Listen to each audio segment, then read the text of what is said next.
আমাদের সামনে রমাদান আসছে।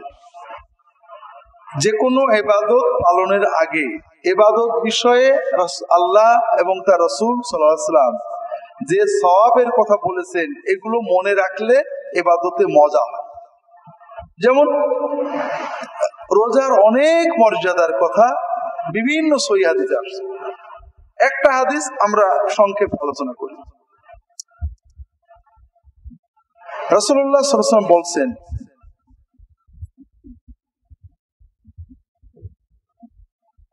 আল্লাহ তাআলা বলেছেন, কুল্লু আমাল ইবনে আদম লাহু ইল্লা সাওম ফা ইন্নাহু লি ওয়া আনা আজজি বিহি। বান্দা যত ইবাদত করে সকল ইবাদত তার, শুধু ব্যতিক্রম হলো রোজা। রোজাটা আমার। রোজাটা কার? আল্লাহ। সব ইবাদত বান্দার, আর শুধু রোজাটা আল্লাহ। আল্লাহ বলছেন আমি নিজে তার প্রাইজ দেব। তার মানেটা কি? যত ইবাদত আছে প্রত্যেক ইবাদত বান্দা হিসাব করে আল্লাহ সওয়াব দেবেন। সে পালন করেছে, আল্লাহ গুণে পড়ে তার সওয়াব দেবেন, 10 গুণ 700 গুণ। কিন্তু রোজাটা তা না। রোজা একটা ব্যতিক্রম। সব ইবাদত মানুষ দেখতে পারে। আপনি নামাজ পড়ছেন, যদি ভুল করেন মানুষ দেখে ফেলবে। কিন্তু রোজা এমন একটা ইবাদত যা কেউ দেখতে পারে না। আপনি বলছেন রোজা আছেন, আপনি রোজা নেই, কেউ বুঝতে পারে না। সেহরিও খেয়েছেন, ইফতারও খাইলেন, দুপুরেও খেয়েছেন, কখনো বউ দেখেনি, ছেলেপেলে দেখেনি, পানি খেয়েছেন, হতে পারে না। তাহলে রোজা এমন একটা ইবাদত, এই যে 15 ঘন্টার ভিতরে আপনি যদি রোজা ভেঙে ফেলেন কেউ টের পাবে না। নামাজ কিন্তু দাঁড়িয়ে ভেঙে ফেললে মানুষ টের পাবে। হজ শুরু করে সে নষ্ট করে দিলে মানুষ টের পায়। যাকাত না দিলে, কম বেশি দিলে কেউ না কেউ টের পায়। অন্তত আপনার ম্যানেজার, যারা আশেপাশে, কেউ না কেউ টের পায়। একমাত্র ইবাদত যেটা কেউ টের পায় না, আপনি ছাড়া কেউ টের পাবে না, একান্তই আল্লাহর জন্য বান্দা পালন করে, সেটা হলো রোজা, সিয়াম। এজন্য আল্লাহ তাআলা বলছেন এই রোজার সওয়াব আল্লাহ হিসাব করে দেবেন না, বান্দাকে বেহিসাবি দেবেন। কাজেই আল্লাহ রাসূল সাল্লাল্লাহু আলাইহি ওয়াসাল্লাম বলছেন, ওয়ালা খালুফু ফামিস সাইমি আতিয়াবু ইনদাল্লাহি মিন রিহিল মিস্ক। রোজা রেখে পেট খালি হয়ে যাওয়ার কারণে মুখে যে দুর্গন্ধ মতো তৈরি হয়, খাদ্য পচা দুর্গন্ধ না, খুব ভালো করে বুঝেন। যে খেয়েছেন, দাঁত মাজেননি, দাঁতের ভিতরে খাদ্য জমে গন্ধ হয়েছে, এই গন্ধ কিন্তু ভালো না। রাসূলুল্লাহ সাল্লাল্লাহু আলাইহি ওয়াসাল্লাম রোজা রেখে সারাদিন মিসওয়াক করতেন, সকালে বিকেলে মিসওয়াক করতেন। কাজে রোজা অবস্থায় মিসওয়াক করা যাবে, করতে হবে, করাই সুন্নাত। খাওয়ার পরে বিশেষ করে ভালো করে মিসওয়াক করবেন, ব্রাশ করবেন, দাঁত পরিষ্কার করবেন, সারাদিন মিসওয়াক করবেন, মুখ কুলি করবেন, পরিষ্কার করবেন। এই গন্ধ না, পেটে পাকস্থলী খালি হওয়ার কারণে, সারাদিন না খাওয়ার কারণে মুখে এক ধরনের অস্বস্তিকর গন্ধ তৈরি হয়। আল্লাহ তাআলা বলছেন এই মুখের ক্ষুধার কারণে যে গন্ধ, এটা আল্লাহ তাআলার কাছে মেশকের সুগন্ধির চেয়েও প্রিয়। কারণ এটা বান্দার ইবাদতের কারণে হয়েছে। ওয়ালিসাইমি ফারহাতান, রোজা যে রাখে, সিয়াম যে পালন করে, তার দুটো আনন্দ আছে। একটা হলো ইফতারের সময় খুশি লাগে না? ইফতারের আগে কখন ইফতার করব, ক্ষুধা লেগেছে, পিপাসা লেগেছে, কষ্ট হচ্ছে, খুব আনন্দ লাগে। রোজার বড় আনন্দ ইফতার। আরেকটা আনন্দ রোজাদারের আছে, সেটা এখানে না। ওয়া ফারহাতুন ইনদা লিকাই রাব্বিহি, কিয়ামতে আল্লাহর সাথে যখন দেখা হবে তখন রোজাদার আসল খুশি হবে। এত পুরস্কার, এত মজা, এত আনন্দ আল্লাহ রোজাদারের জন্য রেখে দিয়েছেন যে আসল আনন্দ এই ইফতারে যেমন মজা লাগছে, এর চেয়ে বহু গুণ, শতগুণ, কোটি গুণ মজা আল্লাহর সাথে যখন এই রোজাদার বান্দার সাক্ষাৎ হবে তখন এই আনন্দটা সে। রোজার অনেক ফজিলতের কথা রাসূলুল্লাহ সাল্লাল্লাহু আলাইহি ওয়াসাল্লাম বলেছেন। নফল ফরজ সব রোজাই গুরুত্বপূর্ণ, তবে এই রোজার ফজিলত পাওয়ার জন্য একটু সচেতন হতে হবে। তাই এই হাদিসে রাসূলুল্লাহ সাল্লাল্লাহু আলাইহি ওয়াসাল্লাম এরপরে বলছেন, আস-সাওমু জুন্নাহ ওয়াস-সাওমু জুন্নাহ, রোজা হলো ঢাল, পাপ থেকে ঢাল। ঢাল ফুটো করো না, তাহলে তীর লেগে যাবে। সেটা কেমন? ফাইযা কানা ইয়াউমু সাওমি আহাদিকুম ফালা ইয়াফসুক ওয়ালা ইয়ারফুস, যখন কেউ রোজা রাখবে, রোজাদার, সেজন্য রোজা অবস্থায় কোনো বাজে কথা, গুনার কথা, অশালীন কথা অথবা অশ্লীল কথা, পচা কথা মুখ দিয়ে উচ্চারণ না করে। অশালীন কথা, কর্কশ কথা, গালি দেওয়ার কথা, বাপমা তুলে কথা, অথবা এমন কথা, স্ল্যাং কথা যেগুলো আমরা সমাজে বলি, অমকের ভূত, তমকের ভূত, এইসব কথা, অশালীন বাজে কথা যেগুলো অশ্লীলতা প্রকাশ করে, কোনো কথা রোজা রেখে বলা যাবে না। রাসূলুল্লাহ সাল্লাল্লাহু আলাইহি ওয়াসাল্লাম এত কথা বাদ দিয়ে এই কথা বললেন কেন? কারণ যারা দিনদার মুসলমান, তারা সাধারণত কেউ মানুষ খুন করে বেড়ায় না, কেউ মানুষের মাথায় লাঠি মারে না, চাঁদাবাজি করে না। আমরা যে গুনাহটা সবচেয়ে বেশি করি সেটা হলো জবানের গুনাহ। আমরা সবাই সকাল থেকে সন্ধ্যা পর্যন্ত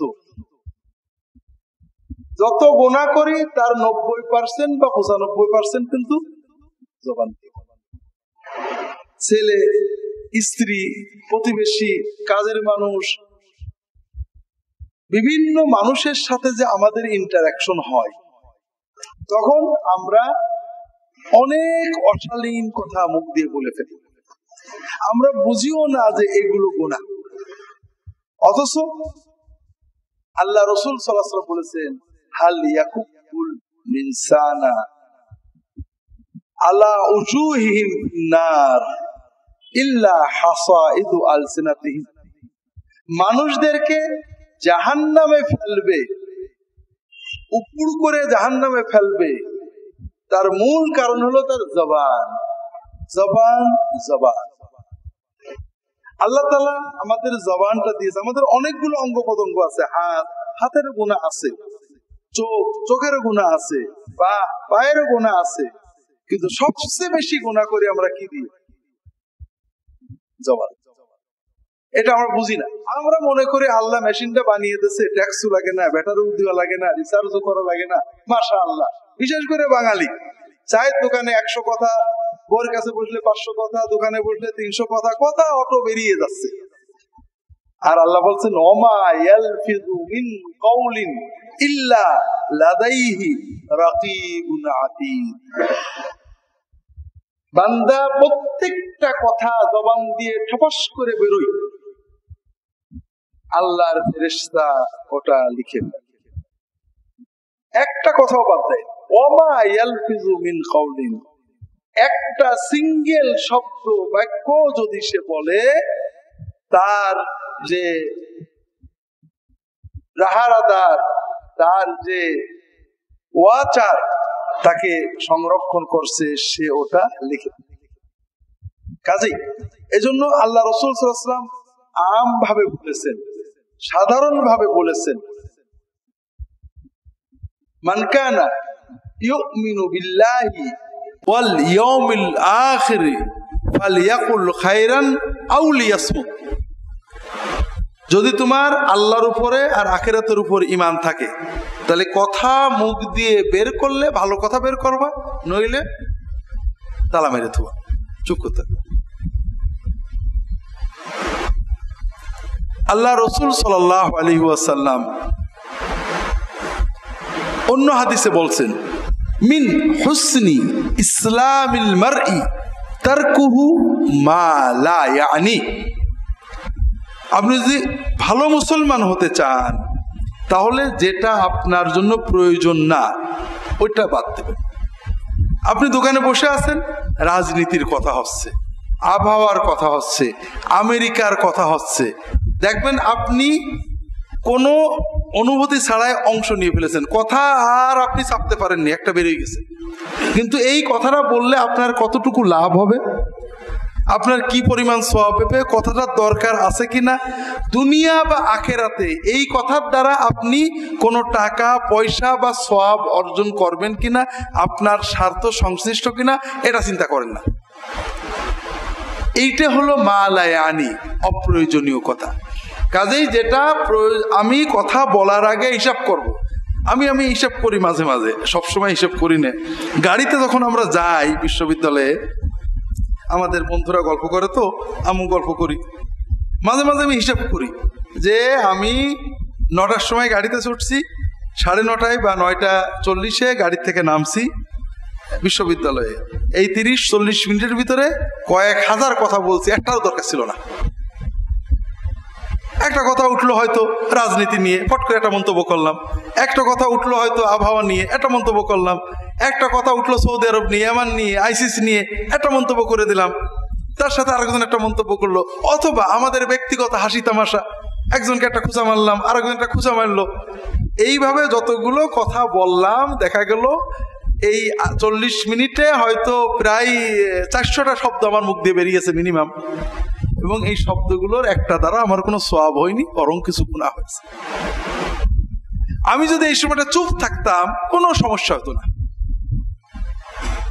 আমাকে কেউ খারাপ বলতো না, আমি নিরাপদে থাকতাম, রিল্যাক্স, ব্রেনটা রিল্যাক্স থাকতো।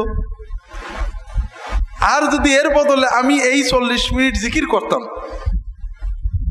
তাহলে কয়েক হাজার সুবহানাল্লাহ অথবা কয়েকশো দরুদ পড়তে পারতাম।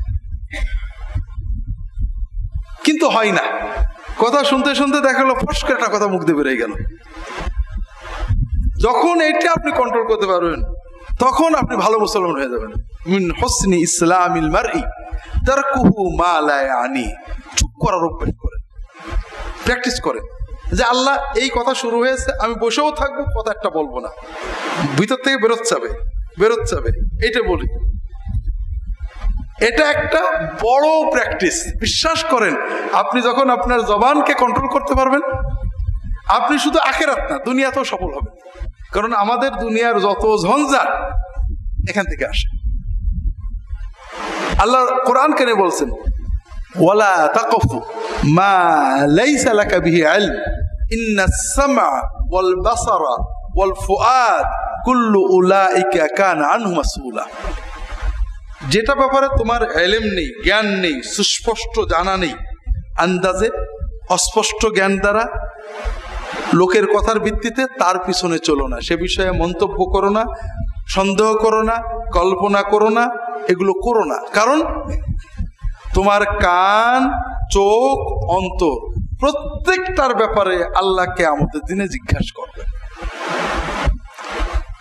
এজন্য জবানকে সংহত করা সবচেয়ে বড় জিনিস। আপনি রেগে গেছেন, এটা খারাপ। তো রাগ আসলে কখন খারাপ হবে? যখন জবান খুললো। প্রচন্ড রেগেছেন, তালা মারা আছে, খুব একটা সমস্যা নেই। তো যখন জবান খুলে দিলেন তখন আর ঠেকাতে পারবেন না। এজন্য জবানটাকে কন্ট্রোল করা, এটা আমাদের ইমানদারদের, বিশেষ করে আপনারা যারা আমাদের আস-সুন্নাহ ট্রাস্টে সুন্নাতের জন্য আসেন। আমি সারা বাংলাদেশে প্রয়োজনে অপ্রয়োজনে যেতে হয়। একজন মানুষ 50 বছর দিনদার, সমাজের ট্র্যাডিশনাল দিনদার, আলেম ওলামাদের কাছে যান, পীর সাহেবদের কাছে যান, শবে বরাত পালন করেন, শবে কদর পালন করেন, কিন্তু হালাল হারাম সম্পর্কে সচেতন না। অনেক পাবেন, কিন্তু আমি নিজে দেখি অনেক জায়গায় যাই, তাওহীদ এবং সুন্নত বোঝে, সহিহ সুন্নতের আলোকে যারা দিনদার, তারা দিনদারির শুরুতেই দেখবেন দাড়ি রেখে ফেলেছে লম্বা, চাকরি 3টে বাদ দিয়েছে হারামের ভয়ে, পর্দার ব্যাপারে সচেতন, অর্থাৎ দিনের হালাল হারাম এগুলোর ব্যাপারে খুবই সচেতনতা আসে। কারণ তারা বোঝে যে আমার আমল নিয়ে আমাকে আল্লাহর কাছে যেতে হবে। আর তাদের জন্য এই আমল কিন্তু কষ্ট লাগে না। আপনারা মনে করেন দাড়ি রাখা বলতে কি কষ্টের কাজ, মোটেও কষ্টের কাজ না, তার আনন্দের কাজ, তার ভালো লাগে, তার ভিতরে স্যাটিসফ্যাকশন আছে, তৃপ্তি আছে, আনন্দ লাগে। তার ওই হারাম চাকরিটা ছেড়ে দিয়ে একটু কষ্ট হলো হালাল চাকরিতে থাকতে তার মজা লাগে, কষ্ট হয় না, কারণ ঈমান তাকে সহযোগিতা করে। এই জন্য কোরআন এবং সুন্নাহ যে বিষয়টা আমাদের সর্বোচ্চ গুরুত্ব দিয়েছে সেটা হলো ভাইরা এই জবান। আমি আজকে জবান নিয়ে বেশি বলবো না, শুধু সিয়াম কেন্দ্রিক কথাগুলোই বেশি বলবো, কারণ আমাদের রমজানের আরো কিছু মাসলা মাসাইল আছে। আমরা তো মাজলিসুস সুন্নাহ রমাদানেও আর হবে না, রমাদানে আমরা করতে পারি না। ইনশাআল্লাহ রমাদানের পরে, অর্থাৎ জুলাই মাসেরটা হবে না, আগস্ট মাসেরটা ইনশাআল্লাহ হবে যদি আল্লাহ তাআলা আমাদের বাঁচিয়ে রাখেন। এই জন্য রমাদানের আরো মাসলা আমাদের আলোচনা করতে হবে। তবে রমাদানে বিশেষ করে রোজা অবস্থায় রাসূলুল্লাহ সাল্লাল্লাহু আলাইহি ওয়াসাল্লাম এই জবানের কথা কেন বললেন, বিশেষ করে জুন মাসে এটা কেন দরকার? কারণ জুন মাসের গরম এবং বাঙালি মেজাজের গরম আর পেটের ক্ষুধার কারণে গরম, 3 গরম এক জায়গায় হয়ে, পিপাসার গরম, ক্ষুধার গরম, আবহাওয়ার গরম, বাঙালি মেজাজের গরম, এই 4 গরম এক জায়গা হয়ে রোজা অবস্থায় আমরা সহজেই বিস্ফোরণ হয়, অর্থাৎ বাস্ট হয়ে যায়। যে কথাই রোজার আগে রাগিনি ওই রকম একটা কথাই রোজার ভিতরে রাগ হয়ে যায়, বউয়ের সাথে, কাস্টমারের সাথে, কর্মচারীর সাথে বাজে কথা বলে ফেলি, এরকম কি ঘটে নাকি? এই জন্যই রাসূলুল্লাহ সাল্লাল্লাহু আলাইহি ওয়াসাল্লাম সাবধান করলেন যে এই 4 গরমকে একসাথে সংরক্ষণ করতে হবে। রোজা অবস্থায় তুমি নিজেকে বারবার অটো সাজেশন মেসেজ দেবে, আমি রোজা আছি, আমি কিন্তু রোজা। প্রচন্ড পিপাসায় তুমি পানি খাওনি, কারণ তোমার কাল মেসেজ নিচ্ছে রোজা, রোজা আছি, খাওয়া যাবে না। প্রচন্ড ক্ষুধায় তুমি খাবার খাওনি, কারণ তোমার অন্তর মেসেজ নিচ্ছে তুমি রোজাদার, খেতে পারবে না। ঠিক এই কন্টিনিউয়াস মেসেজটা আপনাকে দিতে হবে, আমি রাখতে পারবো না, আমি তো রোজা। আল্লাহ রাসূল সাল্লাল্লাহু আলাইহি ওয়াসাল্লামের জন্য বলছেন, ফাইন সাবাহু আহাদুন আও কাতালাহু, যদি কেউ তোমাকে, কোন রোজাদারকে গালি দেয়, আপনি রাখবেন না, রাগেননি, কিন্তু গায়ে পড়ে আপনাকে রাগিয়ে দিয়েছে, বাজে কথা বলেছে, গালি দিয়েছে, আও কাতালাহু, মারামারি করতে চলে এসেছে, ফালিয়াকুল ইন্নী ইমরুউন সাইম, সেজন্য বলে যে আমি রোজা আছি। তার মানে আপনি নিজে তো রাখবেন নাই, কেউ যদি রিয়াকশনারি রাগ তৈরি করে আপনি তাও রাখবেন না। এই মানের রাগ কন্ট্রোল যদি আপনি করতে পারেন তাহলে আপনার রোজা সফল, রোজা ঢাল। আর না হলে ঢাল কিন্তু ফুটো হয়ে গেল, আর ঠেকাতে পারবে না। এই রোজা রেখে জবানের গুনাহগুলো আমরা বেশি করি, তার ভিতরে বাজে কথা, স্ল্যাং কথা, অশালীন কথা, বকা কথা যেটা আমরা বলি, আর একটা হলো গীবত করা। গীবত সবসময় হারাম, তবে রোজার সাথে তার একটা সম্পর্ক আছে। রোজা মানে কি? পানাহার ত্যাগ করলাম, রোজার কারণে বিসমিল্লাহ আল্লাহু আকবার বলে জবাই করা গরু, ছাগল বা মুরগির গোশত রান্না করে ভুনে রাখা আছে রান্নাঘরে বা ফ্রিজে, আমি খাইলাম না, রোজা। আর গীবত করা হলো মরা ভাইয়ের গোশত খাওয়া, ভাইয়ের মরা লাশ আছে, আমি ছুরিতে কেটে কাঁচা গোশত কামড়ে খাচ্ছি। আপনি রোজার কারণে হালাল রান্না করা গোশত খাইলেন না, কিন্তু মরা ভাইয়ের কাঁচা গোশত খাইলেন, তে কেমন রোজা হলো? এতে কোনো রোজা হলো না। এই জন্য আমরা সবসময় গীবত পরিহার করব, তবে বিশেষ করে রোজা অবস্থায় আমরা মানুষের সমালোচনাটাই পরিহার করো। কাউকে নিয়ে কোনো কথায় যোগ দেবো না, যখনই দেখবেন মানুষ নিয়ে কথা অ্যাভয়েড করো, কারণ মানুষ নিয়ে কথা হলেই সমালোচনা আসবে। ব্যক্তি নিয়ে কোনো সমালোচনায় যাবেন না। গীবত কাকে বলে? আল্লাহ রসুল সাল্লাল্লাহু আলাইহি ওয়াসাল্লাম গীবতের সংজ্ঞা পরিচয় আমাদের বলেছেন। তিনি বলছেন, আতাদরুনা মাল গীবাহ, তোমরা কি জানো গীবত কি? সাহাবায়ে কেরাম বললেন, আল্লাহু ওয়া রাসূলুহু আ'লাম, আল্লাহ এবং তার রাসূল ভালো জানেন। রাসূলুল্লাহ সাল্লাল্লাহু আলাইহি ওয়াসাল্লাম বললেন, যিকরুকা আখাকা বিমা ইয়াকরাহু, তুমি তোমার ভাইয়ের গায়বাতে, অনুপস্থিতে এমন কথা বলবে যে কথাটা সে কষ্ট পাবে। তাহলে গীবত হওয়ার জন্য প্রথম শর্ত যে আপনি এমন কারোর অনুপস্থিতিতে বলবেন, এবং যে কথাটা তার কানে গেলে সে যদি জানে তার পিছনে এই কথাটা আপনি বলেছেন, তার মনটা আহত হবে, ব্যথা পাবে, কষ্ট পাবে। তাহলে গীবতের জন্য দুটো শর্ত পাইলাম, একটা হলো গায়বাতে, পিছনে, অনুপস্থিতিতে, আর একটা হলো যে কথায় সে কষ্ট পাবে। যে কথা কষ্ট পাবে না এরকম সমালোচনা গীবত না।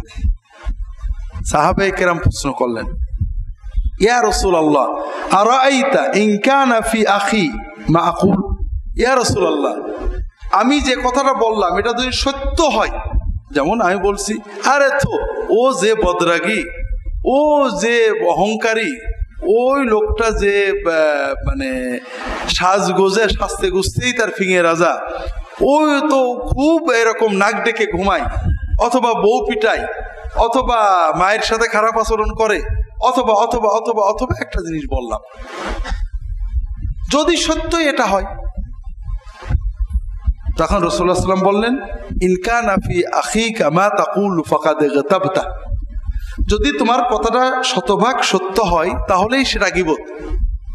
তাহলে গীবত হওয়ার জন্য তিনটে শর্ত, একটা হলো সেটা সত্য কথা, আরেকটা সেটা পিছনে হইতে হবে, আর একটা এমন কথা যেটা যদি তার কানে যায় যে আপনি তার পিছনে বলেছেন, তাহলে তার মনটা কষ্ট পাবে।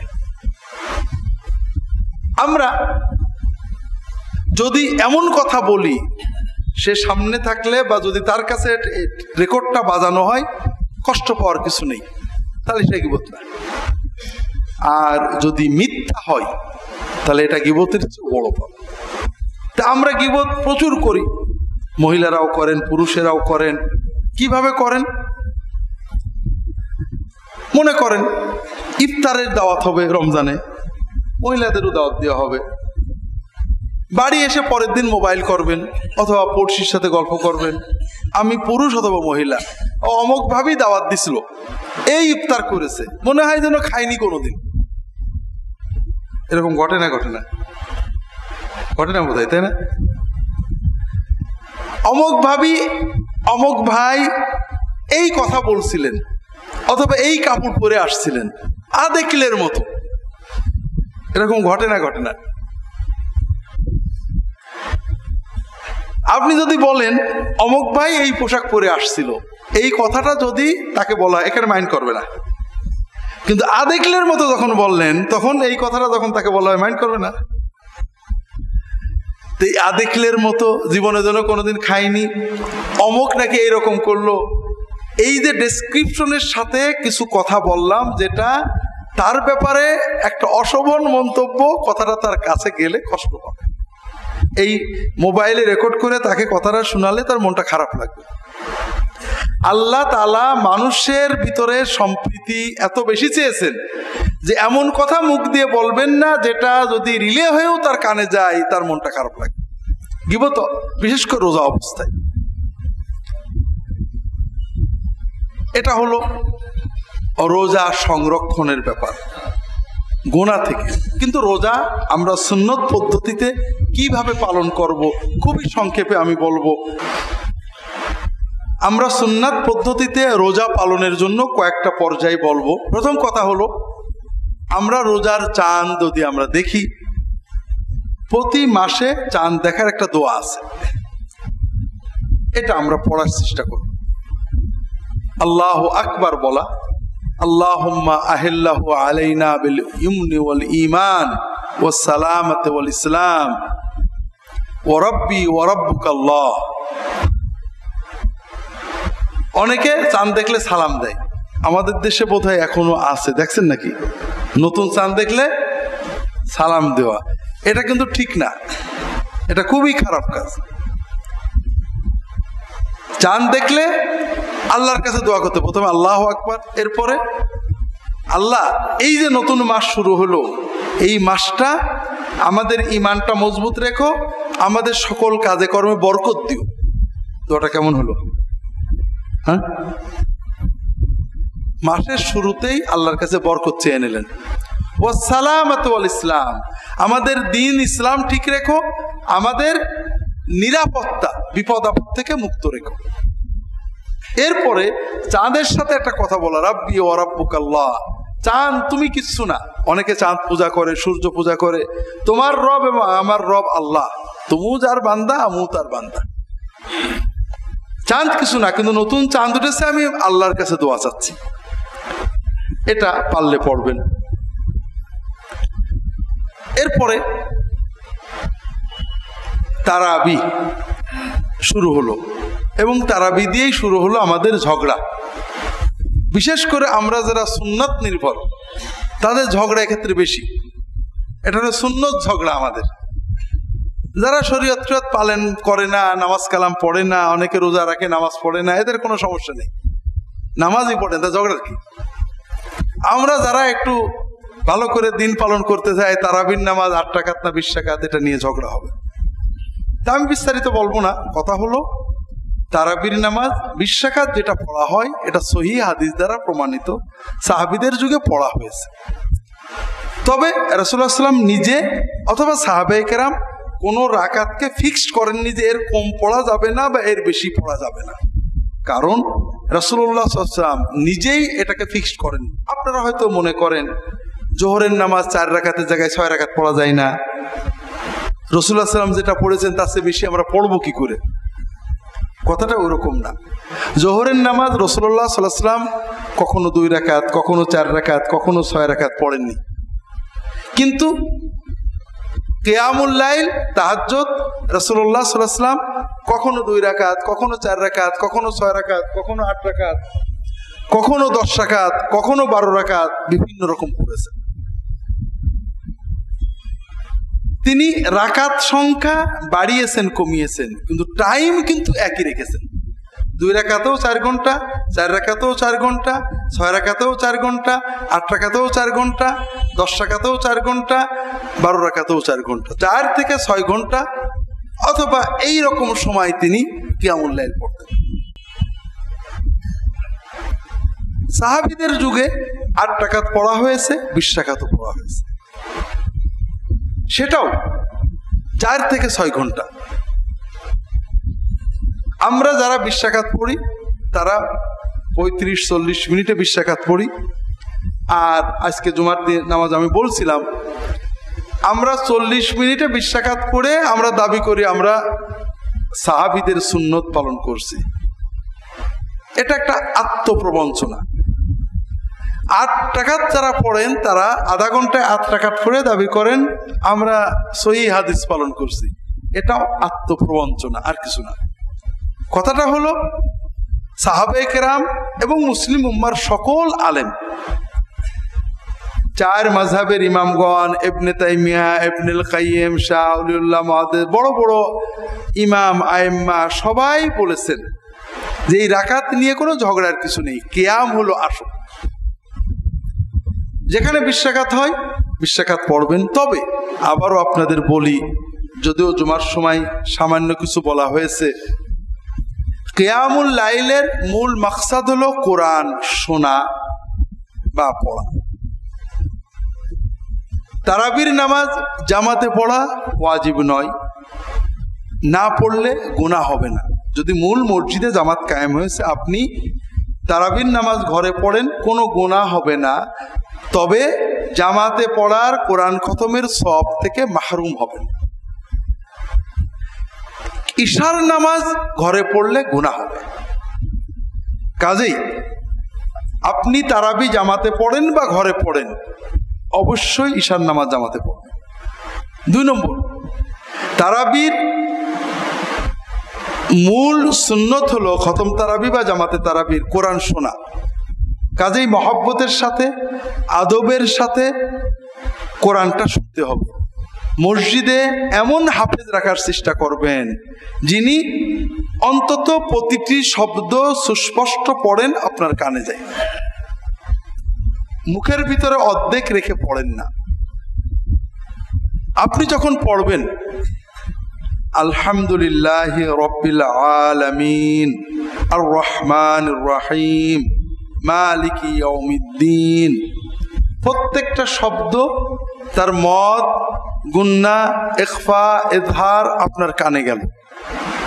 পড়াওয়ালা যে সওয়াব পেয়েছেন, শোনাওয়ালাও সেই সওয়াব পেয়েছেন। কিন্তু আপনি পড়লেন আলহামদুলিল্লাহ মালিকি ইয়াউমিদ্দিন, আপনি কি কি শুনেছেন? তেমন কিছু শোনেননি। আপনার পড়াওয়ালার যে পরিমাণ গুনাহ হয়েছে, শোনাওয়ালারও সেই পরিমাণই গুনাহ হয়েছে। কারণ আপনি যদি একটা আয়াত সুন্দর করে পড়তেন, তাহলে একটা আয়াত পরিপূর্ণ সওয়াব পেতেন। যেমন কুলিল্লাহুম্মা মালিকাল মুলকি তুতিল মুলকা মান তাশা ওয়া তানজিউল মুলকা মিম্মান তাশা, আয়াতটা পুরো পড়লেন, রুকুতে চলে গেলেন, ওই একটা আয়াতে সওয়াব পাবেন। আপনি কুলিল্লাহু মালিকাল মুলকি তুতিল মুলকা ইন্নাকা আলা কুল্লি শাইইন কাদির। আপনি কি শুনলেন? আপনি আসলে তেমন কিছু শোনেন। এইরকম ভাবে পুরো কোরআন পড়লো আপনার সওয়াব তো হবেই না, গুনাহ হবে। এজন্য আপনি যদি একান্তই না পারেন, বরং ইশার নামাজ বড় জামাতে পড়ে তারাবির নামাজ ছোট একটা জামাত করেন, অন্তত সুন্দর করে মহব্বতের সাথে পড়া যাবে, তাতে একটু সময় বেশি লাগুক। যদি তাও না পারেন, তাহলে একা সূরা তারাবি পড়েন। যদি সেই রকম ইমানি মজবুত থাকে, ঘরে আসলেন কিছুই পড়া হলো না, গুনাহগার হয়ে গেলে, এরকম যেন না হয়। সর্ব অবস্থায় মসজিদে মসজিদে সবাই চেষ্টা করবেন হাফেজ সাহেবদেরকে সুযোগ দিতে ধীরে পড়ার। দোষ সব হাফেজ সাহেবের উপর চালানো, হুজুর আমাদের হাফেজ এমন পড়ে কিচ্ছু বোঝা যায় না, অথচ দোষ হাফেজের না। হাফেজ সাহেবরা জানে যে ধীরে পড়লে চাকরি থাকে না। গত বছরও আমাকে যশোর থেকে ফোন করেছে, হুজুর মসজিদ কমিটির নির্দেশ 35-40 মিনিটের ভিতর খতম করে দিতে হবে, তা না হলে হবে না। অত মশলা টসলা আমরা বুঝি না। অর্থাৎ ঈশা শেষ করে 20 রাকাত পড়তে হবে 30-35 সর্বোচ্চ 40 মিনিটে। এ যদি না পারেন তাহলে আপনি বাদ। আসলে মসজিদ কমিটি এই গুনাহ করে লাভটা কি পাবে? এই জন্য ভাইরা আপনারা চেষ্টা করবেন তারাবিতে মহব্বতের সাথে কোরআন শোনা, মহব্বতের সাথে কোরআনটা পুরোটা শোনা। যদি না পারেন সূরা তারাবি পড়বেন মহব্বতের সাথে, রুকু সাজদাগুলো একটু দীর্ঘ করবেন, সেটাও ভালো। এমন কোরআন যদি পড়া হয় যে যেখানে আয়াত বাদ পড়ে যায়, আয়াতের এক শব্দ খানিকটা বাদ দিয়ে আরেকটা পড়ে, মাঝখানে 2-3টে বাক্য বাদ যাওয়াতে অর্থ বিকৃত হয়ে পরিবর্তন হয়ে যায়, কুফরি কালাম হয়ে যায়, তাহলে খুব কঠিন বিষয় হয়ে যাবে। তারাবি, আমরা আমাদের দেশে তারাবির দোয়া আছে, 4 রাকাত পরপর দোয়া আছে। এই দোয়াটা কোনো সুন্নত দোয়া না। তারাবি এখানে আমরা ফাঁকি দিই। তারাবি মানে বিশ্রাম। কেন বিশ্রাম? রাসূলুল্লাহ সাল্লাল্লাহু আলাইহি ওয়াসাল্লাম থেকে বিশ্রামের কোনো কথা হাদিস নেই। সাহাবীদের যুগে যখন জামাতে তারাবি হতো, বেশি সময় না, ঈশার পর থেকে সেহরি পর্যন্ত হতো। কয় ঘন্টা? 6 ঘন্টা মাত্র। কখনো কখনো হয়তো 3-4 ঘন্টাও হতো, 12টা-1টায় শেষ হয়ে যেত, এরকম পাওয়া যায়। তো মনে করেন যদি 4 ঘন্টা ধরে 8 রাকাত বা 20 রাকাত নামাজ পড়া হয়, তাহলে আপনার 4 রাকাত পড়তেই আপনার 1 ঘন্টার বেশি চলে যাবে। এই 1 ঘন্টার সময় দাঁড়িয়ে থাকলে স্বভাবতই পা এমনভাবে ব্যথা হয়ে যেত, ফুলে যেত, যে খানিকক্ষণ পা মেলে না বসে থাকলে দাঁড়ানো যেত না। এই জন্য প্রতি 4 রাকাত পরে 1-1.5 ঘন্টা পরে তারা একটু হাত পা শটান করে মেলে দিয়ে কিছুক্ষণ কাজ করতে বসতেন। আমরা 4 রাকাত পড়তে কত ঘন্টা লাগে? 10 মিনিট। হাত পা ব্যথা হয় নাকি? তা আমাদের এই তারবিহা বসাটাই তো একটা ফাঁকি, ধোঁকাবাজি। 2 নম্বর, এই বিশ্রামের সময় কোনো দোয়া খাস নেই। বিশ্রাম, আপনি কিছুই পড়বেন না, কোনো সমস্যা নেই, হাত পা নাড়িয়ে একটু পরবর্তী নামাজ যেন ভালোভাবে পড়া যায় সেই চেষ্টা। তবে যদি পড়তেই হয়, সবচেয়ে বেশি সওয়াব কিসে? কোরআন তেলাওয়াতে। আপনি কোরআন তেলাওয়াত করেন, মুখস্থ সূরাগুলো পড়েন, আল্লাহর জিকির করেন, সুবহানাল্লাহ, আলহামদুলিল্লাহ, লা ইলাহা ইল্লাল্লাহ, আল্লাহু আকবার, দরুদ শরীফ পড়েন, যতবার পারেন দরুদ শরীফ পড়েন। সুবহানাল মুলকি ওয়াল মালাকুতে যে দোয়াটা, এটা বড় অদ্ভুত দোয়া। হাদিস কোরআনে কোথাও এই দোয়াটাই নেই, তারাবির সাথে তো নেই, মূলেই এই দোয়াটা নেই। কথাগুলো খারাপ কিছু না, কোরআন হাদিসের বিভিন্ন শব্দ নিয়ে বানানো। যেমন মনে করেন রব্বানা আতিনা ফিদ দুনিয়া, কোরআনের একটা দোয়া। রাব্বিগফিরলি ওয়া তুব আলাইয়া, হাদিসের একটা দোয়া। কোন দোয়া কুনুতের, আল্লাহুম্মা ইন্না নাস্তাঈনুকা, এটা কুনুতের দোয়া। আল্লাহুম্মা ইহদিনি ফিমান হাদাইত, এটা কুনুতের দোয়া। কুনুতের দোয়া আপনি সেজদায় পড়তে পারেন, কুনুতের দোয়া আপনি তারাবিদের পড়লেন, অন্তত এক জায়গায় পাওয়া গেছে হাদিসে। তারাবির দোয়া যেটা পড়ি, হাদিসের কোথাও নেই, না কুনুতে, না এমনি সকালে, রাত্রে, বিকেলে, কোনো জায়গায় এই দোয়াটা নেই। 2 নম্বর হলো, তারাবির সাথে তো এর কোনো সম্পর্ক নেই। যে মুনাজাতটা আমরা করি, এটা একই অবস্থা, কোরআন হাদিসে কোথাও নেই। এজন্য এই দোয়াগুলো যারা শিখে ফেলেছেন পড়লে আমরা বলবো না যে গুনাহ হবে, তবে এটা তারাবির অংশ মনে করলে বেদাতে চলে যাবে। সবচেয়ে ভালো হয় তাসবিহ, তাহলিল বা দরুদ শরীফ পড়বেন। আর মুনাজাতটা প্রতি 4 রাকাত পর পর খুবই আপত্তিকর। এক নামাজে কয়বার মুনাজাত করে মানুষ? 20 রাকাতে তো তারাবি এক নামাজ হলো। এমনিও আমরা বাংলাদেশের মুসলমান আল্লাহর কাছে দোয়া করা বুঝি না। এই যে 4 বার 5 বার আমরা এই যে মুনাজাত করলাম, এই সুযোগটা যদি মুসল্লিদের দেয়া হতো, সেজদাটা একটু বড় করে, এই যে 20 রাকাতের 40টা সেজদাই যদি 10 সেকেন্ড করে বাড়ানো হতো, ভাই আপনারা এই 40টা দোয়া করবেন, তাতে বরং অনেক কাজ হতো।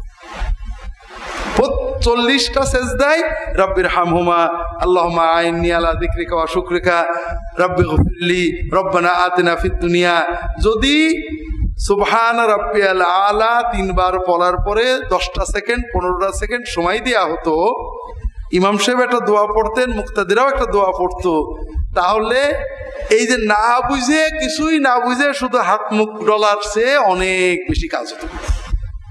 এবং কিয়ামুল লাইলের সুন্নত এইটে যে তুমি রুকু দীর্ঘ করো, সাজদা একটু লম্বা করো, আল্লাহর কাছে চেয়ে নাও। আপনাদেরকে বলছি, যেহেতু আমাদের সুন্নতের মাহফিল, আবারও বলি, কারণ আমি অনেক কথা বলি, কোন কথা কোথায় বলি মনে থাকে না, মনে হয় যে আপনাদেরকে বলছি অথচ বলিনি। তারাবির নামাজটা যদি খুব শর্ট করে আমরা পড়ি, একেবারে কম্পিউটারের কি জন্য এখন ডুয়েল কোর না কি জন্য হয়েছে, ডুয়েল কোর স্পিডে যদি পড়া হয় তাহলে 35 থেকে 40 মিনিট লাগবে, ঠিক না? আর যদি সুন্নত মতো মোটামুটি সুন্দর করে পড়া হয় তাহলে 1 ঘন্টা লাগবে। 20 মিনিটের কারণে আমরা নামাজ নষ্ট করি। সৌদি আরবে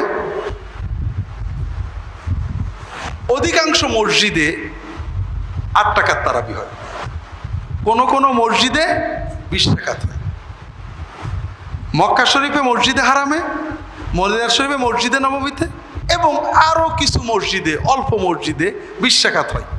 আর বাকি সব মসজিদে কত হয়? তবে এই 17-18 বছর সৌদি আরবে থেকে দেখলাম সৌদি আরবের মুসলমানদের ইমান খুব দুর্বল। এই 8 আর 20 নিয়ে কোনদিন মারামারি করতে দেখলাম না। আমাদের ইমানের দাবি কি? যে 20 রাকাত পড়ে সে নামাজ যাবে মার খুশি, ইমানের একটা দাবি আছে না? আর যে 8 রাকাত পড়ে সে বেদাতি, মার খুশি। ইমানের যে জজবা দাবি সৌদি আরবে একেবারেই নেই।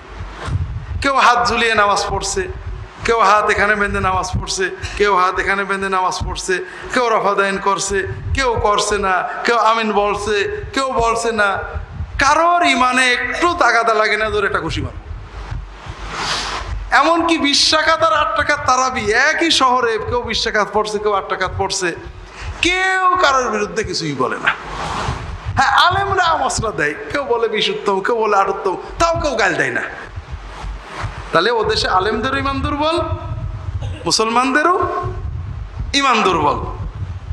তো এই দুর্বল ইমানের কারণে ওদের দেশে 8-20 চলে, কোনো ঝগড়া হয় না।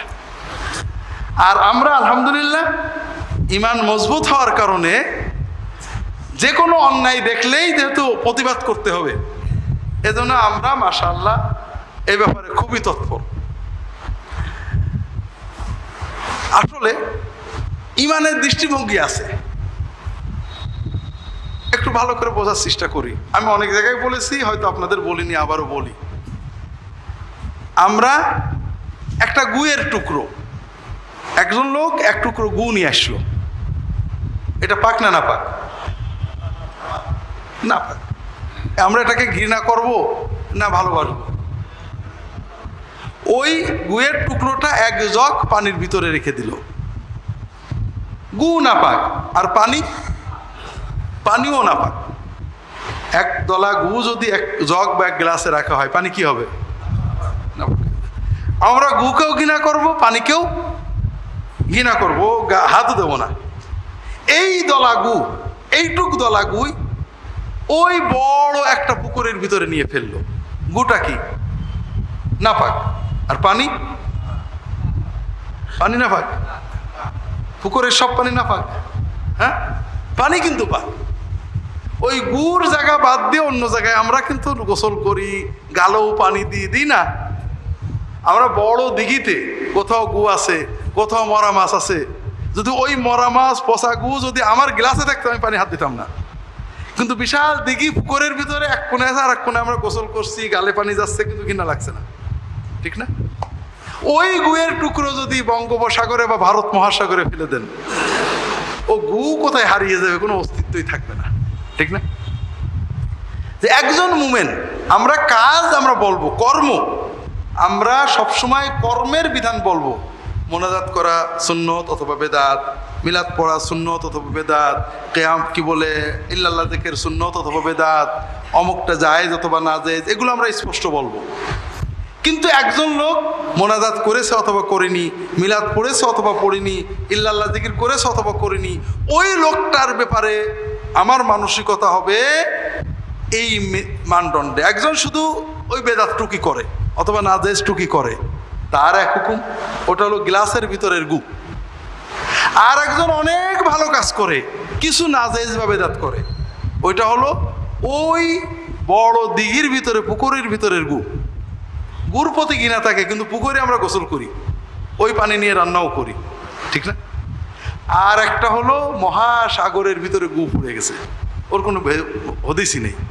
কাজেই একজন মুমেন অনেক ভালো কাজ করে, কিছু বেদাত করে। আরেকজন আলেম, আল্লাহর দ্বীনের দায়ী, অনেক কাজ করেন, না বুঝে দু একটা বেদাত করেন, ভুল করেন। আর একজন মানুষ শুধু বেদাতে নিয়ে আসে, 3 জন কি এক হলো নাকি? না, কিন্তু আমরা বুঝি না। একজন মানুষ নামাজ পড়ছে না, তার ব্যাপারে খুশাখুশি নেই। এই রমজান আসলো, কেউ শুনলো না আমার কাছে এখন পর্যন্ত মশলা যে হুজুর রমজানে নামাজ পড়েন, এদের মশলা কি। কিন্তু আমার কাছে গতকাল এক প্রোগ্রামে ছিলাম, অনেক প্রশ্নের ভিতরে প্রায় অর্ধেক প্রশ্ন হুজুর তারাবির নামাজ 20 রাকাত না 8 রাকাত। কথা বুঝেছেন? আবার কারোর প্রশ্ন, হুজুর আমি নাচতে বললে নামাজ কি হবে? হুজুর নাভির নিচে হাত বাঁধলে কি নামাজ হবে? মানে নামাজের মনে হচ্ছে হোলসেল এজেন্সি নিয়ে ফেলেছে মুসলমানরা। তো যাই হোক, যেটা বলছিলাম, সৌদি আরবের মানুষদের ইমান খুব দুর্বল, আর এই কারণে আমিও কিন্তু দুর্বল ইমান। আপনারা তো দেখেনি, আমার মহব্বতের ভাইয়েরা, ছোট ভাইয়েরা, ছেলেরা বলে, স্যার আপনার ভিতরে বেদাত আছে। তো কেন রে বাবা? বলে আপনি এটাও যায় যেটাও যায়, দুটো তো হইতে পারেন, একটা হইতে হবে। মুশকিল হলো সৌদি আরবে থেকে থেকে আমার ইমানটা দুর্বল হয়ে গেছে, কারণ ওখানে হুজুরা দুটোই মানে হাদিস যে কয়টা সহি সব ঠিক আছে, যে যেটা করছে আলহামদুলিল্লাহ। আমি হয়তো একটা করি, সেটা ভিন্ন কথা, কিন্তু কারোর বিরুদ্ধে বলে না। এমনকি ইমামদের ইজতিহাদ 2-3 রকম আছে, ঝগড়া করে না। তো এই দুর্বল ইমানদের ভিতরে থেকে থেকে আমার ইমানটাও এরকম দুর্বল হয়ে গেছে। তো যাই হোক, এটা আজকের উদ্দেশ্য না। উদ্দেশ্য হলো যে এই যে 20 আর 8 হয়, 8 বেশি হয়, কারণ কমের সুযোগ পাইলে মানুষ বেশি করতে চায় না। কথা বুঝেছেন? তো রিয়াদে একটা বড় মসজিদ ছিল, কিং খালেদ মস্ক, খুব বড় মসজিদ। ওখানের ইমাম সাহেব 20 রাকাত পড়তেন এবং খুব সুন্দর করে ধীরে ধীরে তেলাওয়াত করতেন, রুকু এবং সেজদা দীর্ঘ করতেন, এবং রুকু সেজদায় দোয়া করতেন। কোরআন তেলাওয়াতের সময় অনেকেই কাঁদত, ওনার ধীরে ধীরে তেলাওয়াত তো একটু যেটা বোঝা যায়, আরব দেশের মানুষ যতটুকু বোঝে, মানুষের চোখে পানি এসে যেত। এই মসজিদে তারাবি পড়ার জন্য রিয়াদ থেকে 100 কিলো 150 কিলো দূর থেকে, আল খার্শ, দিলাম, বিভিন্ন দূরবর্তী 50, 70, 100 কিলো দূর থেকে যুবকেরা ইফতার করে গাড়ি ছাড়ত। ওই মসজিদে আজানের আগে 50, 70, 100 কিলো দূরের যুবকেরা এসে পুরো মসজিদ ঘুরে যেত। কি জন্য? যে 1.5 ঘন্টা ভরে তারাবি পড়বে। কেন? এই নামাজে দাঁড়িয়ে একটু চোখের পানি ফেলবে, সেজদায় যে একটু দোয়া করবে, কাঁদবে। সেজদায় দোয়া করার লোভে, নামাজে দাঁড়িয়ে কোরআন শুনে চোখে পানি আনার লোভে যুবকেরা 100-150 কিলো দূর থেকে গাড়ি হাঁকায় ইফতার করে ওই উম্মুল হামামের জামেউল মালিক খালেদের ভিতরে এমনভাবে ভরে যেত, আজানের পরে গেলে জায়গা পাওয়া যেত না। কাজেই যুবকেরা চায়, পারে, আপনি দেন, বাংলাদেশের যুবকেরাও পারবে, দেখেন না কেন? কিন্তু আমরা তাদের সামনে দিতে পারছি না। তারাও নামাজে কাঁদতে চায়, তারাও সেজদায় দোয়া করতে চায়, কিন্তু আমরা পরিবেশ দিতে পারছি না। তো এই জন্য তারাবির যে দোয়া মোনাজাত, এটা মোটেও সুন্নত না, কোনোদিন রাসূলুল্লাহ সাল্লাল্লাহু আলাইহি ওয়াসাল্লাম করেননি, সাহাবীরা করেননি, আমাদের 4 ইমাম শোনেইনি, কোনো ফিকর কিতাবে নেই। শুধু শেষ যুগের 2-1টা ফিকর কিতাবে আছে।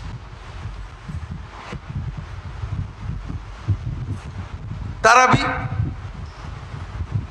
যখন জামাতে পড়বো আমরা বেতের পড়ে নেব, কারণ রাসূলুল্লাহ সাল্লাল্লাহু আলাইহি ওয়াসাল্লাম বলছেন, মান কামা মাআল ইমামি হাত্তা ইয়ানসারিফা কুতিবা লাহু বাকিয়াতুল লাইলাতি।